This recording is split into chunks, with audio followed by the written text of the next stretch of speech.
الحمدللہ رب العالمین والعاقبۃ للمتقین والصلاة والسلام علی سید الانبیاء والمرسلین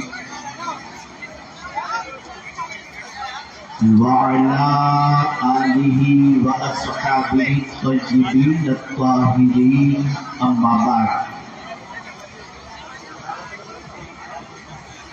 فاعوذ باللہ من الشیطان الرجیم بسم اللہ الرحمن الرحیم صدق اللہ العظیم۔ مخدوم گرامی بہار حضور تاج المشائخ شہزادہ حضور احسن العلماء حضور امین ملت مقدس اللہ، الصلاۃ والسلام علیک یا نبی اللہ، الصلاۃ والسلام علیک یا نور اللہ، وعلی آلک واصحابک یا حبیب اللہ، صلی اللہ تعالی علیہ وسلم۔ میں آج اپنی قسمت پر جتنا ناز کروں اتنا کم ہے کہ اس عرس کے اندر مجھے لب کشائی کا حکم دیا گیا، جس عرس قاسمی میں آدمی گفتگو کرنے کے بعد اپنی قسمت پر جتنا ناز کرے اتنا کم ہے، اس لیے کہ گفتگو سننے والی صرف عوام نہیں، سننے والے صرف عوام نہیں بلکہ گفتگو سننے والے صاحب عرس اور ساتھ ہی ساتھ گنبد برکات کے سائے تلے جتنے بھی کتب اور اولیاء موجود ہیں وہ سب بھی اس گفتگو کو سماعت فرما رہے ہیں۔ یہ ہمارا یقین بھی ہے اور ہمارا وجدان اس بات کے سلسلے میں تسلیم بھی کر رہا ہے۔ ایک بات خاص طور پر یاد رکھیں، ہماری اور آپ کی سب کی کوششیں صبح و شام جس چیز کی طرف ہیں وہ کوششیں مال جمع کرنے کی طرف اور وہ کوششیں اپنی اولاد کے مستقبل کو تابناک بنانے کی طرف۔ ہم صبح اٹھتے ہیں تو ایک ہی فکر دل و دماغ کے اندر ہوتی ہے کہ مال کیسے جمع کریں، سرمایہ کیسے اکٹھا کریں، بلکہ کچھ لوگ تو ایسے ہیں کہ خواب میں بھی مال دیکھتے ہیں اور کبھی کبھی تکیہ اٹھا کر صبح کو دیکھتے ہیں کہ کوئی 1 کروڑ روپیہ رکھ کر تو نہیں ہے۔ مال کی محبت اتنی دل و دماغ پر چھا چکی ہے کہ صبح و شام مال، اس لیے کہ انسان یہ محسوس کرتا ہے اور جانتا ہے کہ مال ہوگا تو بنگلو خریدے گا، مال ہوگا تو آسائش کی زندگی گزارے گا، مال ہوگا تو دنیاوی ساری تمنائیں پوری کرے گا، مال ہوگا تو اپنی منمانی زندگی گزار سکے۔ اتنا اکٹھا کر لیا جاتا ہے کہ جس کی بنیاد پر انسان کے گمان میں یہ چیز ہوتی ہے کہ میرا مستقبل بڑا سیف ہو چکا، اب کئی صدیوں تک، کئی سالوں تک میری نسلیں کھاتے ہوئے پیتے ہوئے اپنی زندگی گزاریں۔ اسی کے ساتھ آپ دیکھیں کہ مال جمع کرنا چاہتا ہے تو اس کے پیچھے ایک غرض ہوتی ہے بیٹے، ایک غرض ہوتی ہے اولاد، کہ مال ہوگا تو اولاد کا مستقبل تابناک ہوگا، مال ہوگا تو بچے کا فیوچر برائٹ ہوگا، اور اپنے بچے کے سلسلے میں انسان کافی توقعات اپنی وابستہ کیے ہوئے رہتا ہے، اور اپنے بچے کے سلسلے میں بھی انسان اس امید پر مال اکٹھا کرتا ہے کہ یہی بچہ مستقبل کے اندر کاروبار کو آگے بڑھائے گا، اور اس کے بعد جب کبھی بڑھاپے کی دہلیز پر ہم قدم رکھیں گے تو بچے کا سرمایہ ہماری زندگی کے لیے سب سے بڑا سرمایہ ہوگا اور راحت کا سامان ہوگا۔ لیکن آپ دیکھیں قرآن کیا کہہ رہا ہے، اللہ کی کتاب واضح طور پر یہ کہتی ہوئی نظر آ رہی ہے کہ جس مال کو اکٹھا کرنے میں تم نے حلال و حرام کا خیال نہیں کیا، جس بچے کے سلسلے میں تم نے حلال و حرام کی تمیز، تفسیر روح البیان میں علامہ اسماعیل حقی رحمۃ اللہ تعالی علیہ نے ایک واقعہ نقل فرمایا ہے۔ فرماتے ہیں کہ حضرت کعب رضی اللہ المولا تبارک و تعالی عنہ نے ارشاد فرمایا، قیامت کے دن ایک ماں جس کا تیری ماں کی نیکی، ایک نیکی کی ضرورت ہے تیری ماں کو، اگر تو ایک نیکی دے دے گا تو تیری ماں کی بخشش ہو جائے گی۔ بیٹے کا حساب نہیں ہوا تھا، بیٹا عرض کرے گا ماں آج کے دن میں تیری کوئی مدد نہیں کر سکتا۔ ماں پریشان ہوگی اور اسی پریشانی کے عالم میں اپنے بیٹے سے کہے گی، اپنا احسان یاد دلاتے ہوئے، میرے لخت جگر، میں نے 9 مہینے تک تجھے اٹھا کے اپنے شکم میں رکھا تھا، ایک نیکی دے دے۔ بیٹا کہے گا ماں آج کے دن میں تیری کوئی مدد نہیں کر سکتا۔ ماں کہے گی میں نے 2 سال تک تجھے دودھ پلایا، مجھے ایک نیکی دے دے۔ بیٹا کہے گا ماں آج کے دن میں تیری کوئی مدد نہیں کر سکتا۔ ماں کہے گی میں نے تیری نجاستوں کو صاف کیا تھا، بیٹا ایک نیکی دے دے، تیری ماں جنت میں چلی جائے گی۔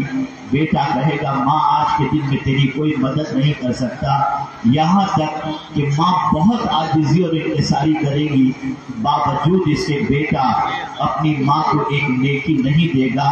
حضرت کعب فرماتے ہیں جو لوگ اپنے ماں باپ، جو لوگ اپنی اولاد کے لیے حلال و حرام کی تمیز نہیں کرتے اور اپنی اولاد کے فیوچر کو بنانے کے سلسلے میں کسی بھی حد تک جانے کو تیار ہو جاتے ہیں، انہیں اس واقعے سے سبق سیکھنا چاہیے کہ بیٹا وجل اپنی کتاب میں ارشاد فرماتا ہے لِكُلِّ امْرِئٍ مِّنْهُمْ يَوْمَئِذٍ شَأْنٌ يُغْنِيهِ، قیامت کے دن ہر ایک دوسرے سے بے نیاز ہو جائے گا، کسی کو کسی کی فکر نہیں ہوگی۔ باپ اپنے بیٹے سے بھاگ رہا ہوگا، ماں اپنی بچی سے بھاگ رہی ہوگی، باپ اپنے بچوں سے بھاگ رہا ہوگا، دوست سے بھاگ رہا ہوگا، ہر ایک کی سچویشن نفسی نفسی کی ہوگی۔ آج مادیت کے اس دور کے اندر اگر ہم دیکھیں تو ہماری پوری توجہ اسی دنیا کی طرف لگی ہوئی ہے، اور سب سے بڑا آج کے دور کا فتنہ یہ ہے کہ فتنہ مادیت نے اور علم و فن کے ماہر، متقی پرہیزگار اور عاشق رسول، ذرا یہ سوچو دنیا کے بارے میں بھی جاننے والے اور آخرت کے بارے میں بھی جاننے والے، انہوں نے جب اپنے لخت جگر کو اس بارگاہ کی غلامی میں دے دی تو ان کی نگاہوں میں اس بارگاہ کی عظمت کیا، اور پھر اس بارگاہ سے جو سرکار حضور مفتی اعظم ہند علیہ رحمہ کو ملا، بچپن ہی میں کہہ دیا گیا کہ یہ وہ بچہ ہے جس سے مخلوق کے خدا کو فائدہ پہنچے گا، تو خدا کی قسم ایسا فائدہ پہنچا کہ آج بھی ان کے خلفاء سے فائدہ پہنچتا ہی جا رہا۔ یہ سب کچھ فیض ہے اس بات کا۔ میں نے آج محب گرامی مولانا سید امین القادری صاحب کو یہی میں نے کہا جب انہوں نے یہاں کے بارے میں یہ کہا کہ اعلیٰ حضرت یہاں ننگے پیر چلا کرتے تھے۔ اچھا یہاں ایک بات پیش کر دوں، کسی نے اعلیٰ حضرت کے اس عمل پر اعتراض نہیں کیا کہ اعلیٰ حضرت مارگاہ شریف میں ننگے پیر کیوں چلتے تھے، کسی نے اعتراض نہیں کیا، دشمنوں نے بھی نہیں کہ اتنا ادب کہ مارگاہ شریف میں ننگے پیر چلتے تھے۔ وجہ بتائیں ہم پر کیوں اعتراض ہوتا ہے، ہمارے ہر کام پر کیوں اعتراض ہوتا ہے، ہمارے ہر عمل پر کیوں اعتراض ہوتا ہے؟ یہ پیر کے پیر چومتے ہیں، یہ ہاتھ چومتے ہیں، یہ سر پہ رکھتے ہیں، یہ کرتے ہیں، وہ کرتے ہیں، لیکن کوئی مائع کا لال مجھے بتا دے کہ اعلیٰ حضرت کے اس عمل پر اعتراض کیا، کیوں اعتراض نہیں کیا؟ اسے بھی سن لو، اعلیٰ حضرت کے فرض کو فرض کے وقت پر ادا کیا، واجب کو واجب کے وقت پر ادا کیا، سنت کو سنت کے وقت پر ادا کیا، نفل کو نفل کے وقت پر ادا کیا۔ ہم پر اعتراض صرف اس لیے ہو رہا ہے ہم پیر کو چومتے ہیں، جماعت سے نماز نہیں پڑھتے۔ اگر ہم یہ کرنے لگ جائیں ہم پر بھی کوئی اعتراض نہیں کرے گا۔ ادب تو ہمارا دین ہے، الدین کلہ ادب، دین تو مکمل ادب کی تعلیم دیتا ہے، قرآن کا ادب، رسول اعظم کا ادب، اللہ کا ادب، جگہ کا ادب، ہر جگہ کا ادب یہ کتاب ہمیں سکھا رہی ہے اور ہمارا دین سکھا رہا ہے۔ اگر ماں کے قدم کو چومنا یہ گناہ نہیں ہے تو اگر پیر کے قدم کو چوما جائے تو گناہ کیسے ہو سکتا ہے؟ لیکن اعلیٰ حضرت پر اعتراض اسی لیے نہیں ہوا، ہم پر اعتراض اس لیے ہوتا ہے جماعت چل رہی ہوتی ہے اور ہم مست ہوتے ہیں۔ بدلو اپنی روش کو، بدلو اپنی سوچ کو، بدلو اپنے افکار و نظریات کو، اس جیسے نہ بن جاؤ جیسا ایک دیہاتی تھا۔ اس لیے کہ ہم جس بارگاہ میں آئے ہیں شاید اس کا تقدس اور اس کی عظمت کو ہم نہیں جانتے۔ میں آپ کو بتاتا ہوں، ایک سائل آیا حضور کی بارگاہ میں، بدو۔ سرکار نے فرمایا ماں تجھے کیا چاہیے؟ تو مولا علی کرم اللہ تعالی وجہ الکریم فرماتے ہیں میں نے سوچا کہ ابھی یہ جنت مانگے گا، لیکن اس شخص نے کیا مانگا؟ کہا حضور مجھے سواری کے لیے اونٹ دے دو۔ تو سرکار نے فرمایا اس سے تو وہ بڑھیا اچھی جس نے موسیٰ سے مانگا۔ اور کیا مانگا تھا موسیٰ علیہ السلام سے؟ ایک قبر کی نشاندہی۔ اس عورت کو کرنے کی صلاحیت تھی، وہ عورت جانتی تھی قبر کہاں ہے۔ موسیٰ علیہ السلام نے پوچھا کہ عورت بتا وہ قبر کہاں ہے؟ اس نے کہا موسیٰ میرا سوال پورا کرو تو میں قبر کے بارے میں بتاؤں گی۔ موسیٰ علیہ السلام نے فرمایا کیا تیرا سوال ہے؟ اس نے کہا سوال یہ کہ جنت میں آپ کا ساتھ چاہیے۔ حضور فرماتے وہ بڑھیا کتنی اچھی جو موسیٰ سے جنت بھی نہیں جنت کا ساتھ مانگ رہی ہے، اور یہ بدو حضور سے اونٹ مانگ رہا ہے۔ ہمارا حال اس بدو جیسا ہو گیا کہ ہم اللہ والوں کی بارگاہ میں جا کر، اولیاء کرام کی بارگاہ میں جا کر، رسول رحمت کی بارگاہ میں جا کر دنیا ہی مانگتے، اونٹ گاڑی بنگلہ یہی مانگتے ہیں۔ مانگو انہی سے مانگو، انہی کو مانگو۔ اسی لیے تو سرکار حضرت مفتی آدمین علیہ رحمہ کہتے ہیں مجھے اپنی رحمت سے تو اپنا کر لے، سوا تیرے سب سے کنارہ کروں میں۔ اے رسول اعظم صلی اللہ علیہ وسلم کے دیوانوں، اگر آج اس بارگاہ سے ہم اس طریقے کی خیرات مانگ لیں کہ ہمارا دل سنور جائے، ہمارا تعلق بھی رسول مضبوط ہو جائے، اور کیوں نہ ہو مارہرہ سے مدینے تک ایک روحانی سرنگ ہے، یہاں سے کنیکشن مدینے کا فوراً جڑ جایا کرتا ہے۔ یہ تو یہاں آ کر بیٹھے ہی اس لیے ہیں کہ جو مدینے والے سے تعلق قائم کرنا چاہے یہ ان کی بارگاہ میں آ جائے، یہ پلک کے جھپکتے تابدار رسالت مآب صلی اللہ علیہ وسلم سے تعلق کو مضبوط کر دیتے ہیں۔ اور جب حضور سے تعلق مضبوط ہو گیا تو پھر کوئی گھبرانے کی ضرورت نہیں۔ محشر کا معاملہ ہو، قیامت کی سختی کا معاملہ ہو یا کچھ بھی ہو، میرے امام کہتے ہیں سنتے ہیں کہ محشر میں صرف ان کی رسائی ہے، در ان کی رسائی ہے، لو جب تو بنائی ہے۔ آج ہماری نگاہوں کے سامنے اللہ کے فضل و کرم سے حضور تاج المشائخ جلوہ فرما ہے۔